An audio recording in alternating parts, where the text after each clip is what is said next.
and I'm honored to have with me Robert Reich. Robert Reich is the former cabinet secretary in U.S. Labor Secretary in the cabinet of the administration of Bill Clinton. Time magazine, in fact, said he was one of the 10 most successful cabinet secretaries in the century.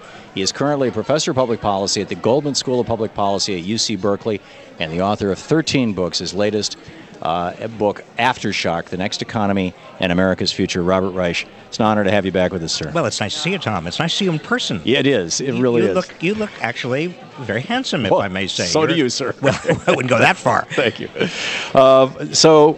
First of all, the conference. There's a lot of great organizations here. You've played a major role in all of them. You want to give us just a couple of words about what's going on with this conference and some of the organizations that helped put it together? Well, look, and your role in it? I won't talk about my role, but let me just say that the Take Back American Dream movement, and it really is not just a conference of movement, is part of a movement that is spreading across America. People who are just fed up and outraged with the power of large corporations and the power of Wall Street, and say, look, we're 99% of the population, and we have a terrible deal right now, and we've had a terrible deal for years, but there's got to be some change, some fundamental change in the way our society is organized around work and wages and who gets what. It's just fundamentally unfair and immoral.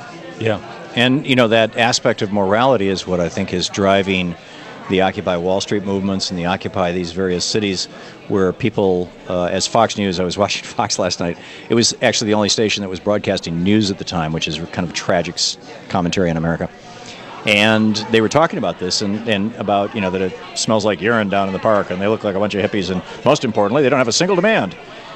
It seems to me like we're in one of those very pregnant moments, like before Tahrir Square in...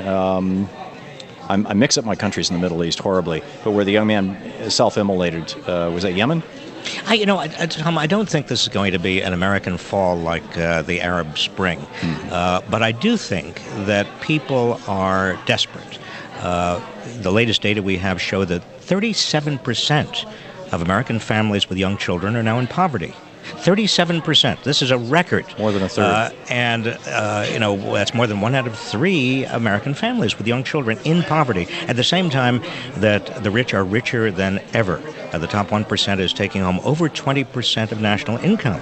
And over of the entire nation. Of the entire nation. And has 35% of all of the wealth of the country right now. We haven't seen this since before the Great Depression. And it's not just the statistics. I could rattle off a lot of statistics for you and bore your listeners and television viewers completely silly. The point is that Americans have got to the point where they can no longer turn around and buy the things that they make.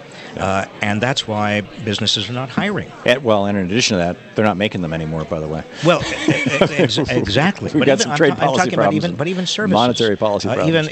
Even the services that used to provide a lot of American jobs. Yeah. Retail, restaurant, hotel, hospital, surface transportation, child care, elder care, teachers, everything else. Right. I mean, all of these jobs are under siege right now.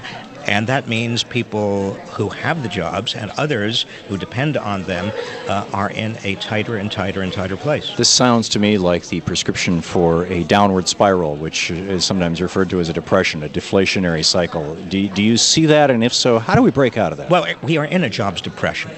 I don't think there's any question about it. And we break out of it. That is, it's a vicious cycle, and we break out of it by, first of all, relying on the purchaser of last resort, as we always have, and that must be government. That has to be. I mean, put ideology aside, Tom. When consumers cannot spend, when when businesses are not going to invest, then government has got to. But also, there is this issue of widening inequality. With so much income and so much wealth going to the very top, the vast American middle class, working class, poor, just doesn't have enough purchasing power to keep the economy going. Mm-hmm. And we have got to tackle directly the issue of widening inequality. Well, not only that, I'm sure you're familiar with the Spirit Level, the work of Richard Wilkinson and Kate Pickett in the UK and the Equality Trust.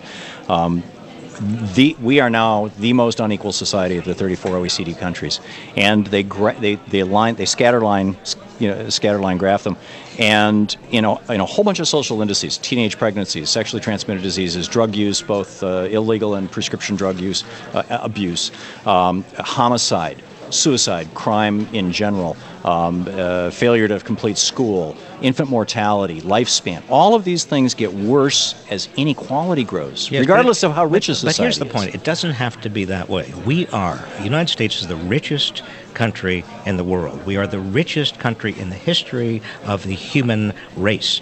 That we have so much poverty, that we have so many people who are not in poverty, but they are worried about how to pay their bills, right, where their next paycheck is going to come from. There's no excuse from this. So if we agree that inequality is disastrous, both because the people don't, from an economic point of view, people don't have enough money to drive the economy, from an anthropological point of view, because it's a disaster, what do we do about that? We start with, now I could give you a list of policies. Yeah, my first would be roll back the Reagan tax cuts. Well, yes, you roll back the tax cuts, you roll back, I mean, you expand the earned income tax credit, which is a wage subsidy. You raise taxes on the very, very top to pay for it. You invest in education and infrastructure. But behind all the policies is a bigger issue. How do you change politics to get those policies? Oh, boy. And that's where mobilizing, energizing, organizing the vast American 99% comes in. I mean, right, nothing good happens in Washington, Tom. And I know this from my experience. Nothing good happens in Washington unless people outside Washington are energized, mobilized, and organized to demand that it happen. Otherwise, the special interests take over. So that's us. That's here. That's this conference. Us, that's here. That's the mobilizations that are beginning around the country. That's the people listening and viewing. And that's a lot of people who are listening right now who are cynical, who say, well, nothing I do is going to make any difference. Right. Cynicism is the greatest enemy of social change, because if people give up, then the other side wins. And it seems that with everything from ALEC to newspapers and magazines being basically subsidized, all these right-wing writers, their books hit the New York Times bestseller list because if Richard Mellon Scaife goes in or whoever and buys 40,000 copies. Magazines like I believe the National Review is still losing money. The Washington Times has lost over $1 billion. Fox News lost $100 million a year for 5 years before they made any money. This incredible infrastructure seems dedicated, in the minute we have left, to demoralizing as well as to putting out the message. Well, they're dedicated to two things. One is telling big lies, such as trickle-down economics. Right. Or you've got to shrink government to create jobs. I mean, this is absurd. But big lies said often enough have the effect of big lies. People start believing them. The second goal of the radical right is to demoralize and create cynicism among everybody else so that we do not respond. Right. And that is what today is all about. That's what the demonstrations around the country are all about. That's what we have got to, all of us, dedicate ourselves to in the years ahead. It's not going to be easy, but unless we are organized and mobilized, nothing fundamentally is going to change. Right. The right is going to prevail.